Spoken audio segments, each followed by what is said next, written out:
Ерліктеріне мың тағзым Есіл судың жергілікті филиалының өкілдері ардагерлерді ұлы жеңіс күнімен құттықтады. 1941 мен 45 жылдары отан үшін күрескен 300-ден аса жауынгер дәл осы кәсіпорында еңбектеніпті. Өкінішке қарай бүгінде олардың арасынан 2 майдангер мен 3 тыл еңбеккерінің ғана көзі тірі. Кейінгі ұрпаққа бейбіт өмір сыйлаған жандарға кәсіпорын мамандары алғыстарын білдіріп, сый-сияпат тарту етті.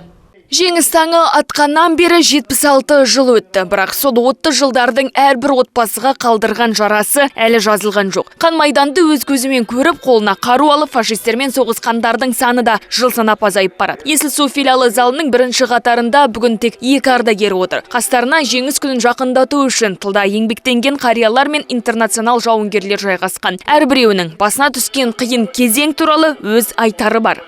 Я попал. Мен әскер қатарына 1943 жылы шақыртылдым. 142-ші атқыштар полка, 5-ші атқыштар дивизиясы 3-ші Беларусь майданына түстім. Бұл Ұлы Отан соғысы кезіндегі ең қиын кезеңдердің бірі еді. Алғашқы ұрыс есімде. Қатты қорықтық. Бірақ кейін үйренуге тура келді. Күн-түн демей жауға тойтарыс беріп, Шығыс Пруссияға дейін жеттік. Ал қан майданды Кёнигсберг қаласында аяқтадық.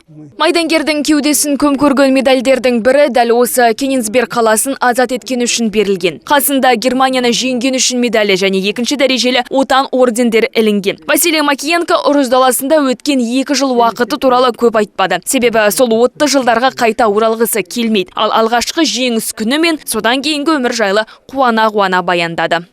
Набор шел воздушно-десантные войска. Соғыс аяқталғанда әуе десанттық әскеріне қабылдау жүріп жатты. Мен ойланбастан келесі 5 жыл бойы Беларусь елінде қызмет еттім. Осы аралықта 75 рет парашютпен секірдім.